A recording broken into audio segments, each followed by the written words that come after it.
Сайн байцгаана уу? Өнөөдрийн асинхрон хичээл. Уран зохиолын найруулгын хийн салаалах хувиргал.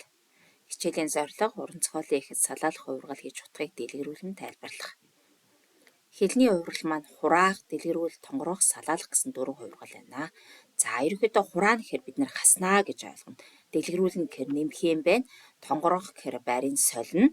За салаална гэхээр өөрчлөнө, тийм ээ? Хэлбэрийг өөрчлөнө гэсэн. Дөрвөлжин бол гурвалжин гэдэгтэй адилхан бид нэр шүлэг байвал үргэлжлэсэг болгоод хэлбэрийг өөрчлөнө гэсэн. Эхийн салаалах хувиргал гэж юу юм бэ? Эхийн бичлэгийн хэлбэрийг өөрчлөн найруулж нэг утга санааг өөрөөр хэлбэрээр илэрхийлэхийг бид нэр салаалах хувиргал гэдэг. За бүтээвэр үг өгүүлбэр ихтер мэдээ салаалах хувиргал маань гарнаа. За салаалах хувиргал хийхдээ ямар аргууд байдаг вэ? Хэл бус нэгжийг хэлцээр солин найруулж болно. Эхийн хэлбэрийг өөрчлөн найруулж болно. Эхийн хэм маягийг өөрчилж болно. Өгүүлбэр хэлцэн хэлбэрийг солин найруулж болдог байх нь байна.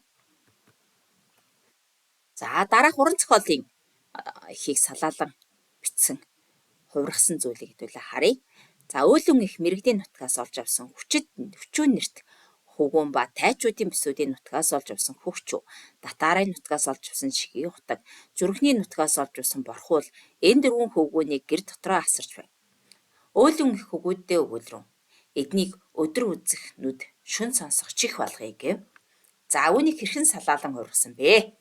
Оюунтай төрсэн өөлөн их мэрэгдийн хөвгүүн хүчүү, тайчуудын хөвгүүн хөгчөг, татарын хөвгүүн шигийн хутгийг, зүрхний хөвгүүн борхуулыг эхийн хараар хайрлан өсгөж өөрийн хөвгүүдтэй ойр дотн шадралуулж өмг дүршиг болгон өдөр үзэхнүүд шүнж цоосох чих болгожээ.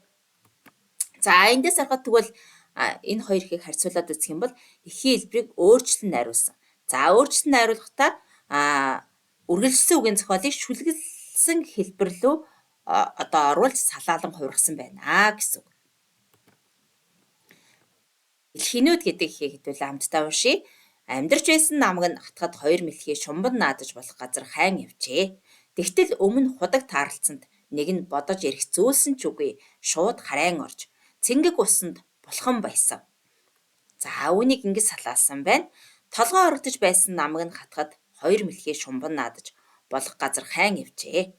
Тэгтэл өмнө нь худаг таарлцсанд нэг нь бодож ирэх зөөлсөн ч үгүй гуян алгадан харайн орж цэнгэг усанд булхан наран гарч гинэ. За үүнээс ажиглах дээрх хоёр ихийг харьцуулах юм бол хэлц бус нэгжийг хэлцээр солин найруулах аргаар салаалах хувиргал хийжээ. За амьдарч байсан гэдгийг бид нар толгой орогдож байсан. За шууд харайн орсон гэдэг гуян алгадан харайн орсон тийм ээ.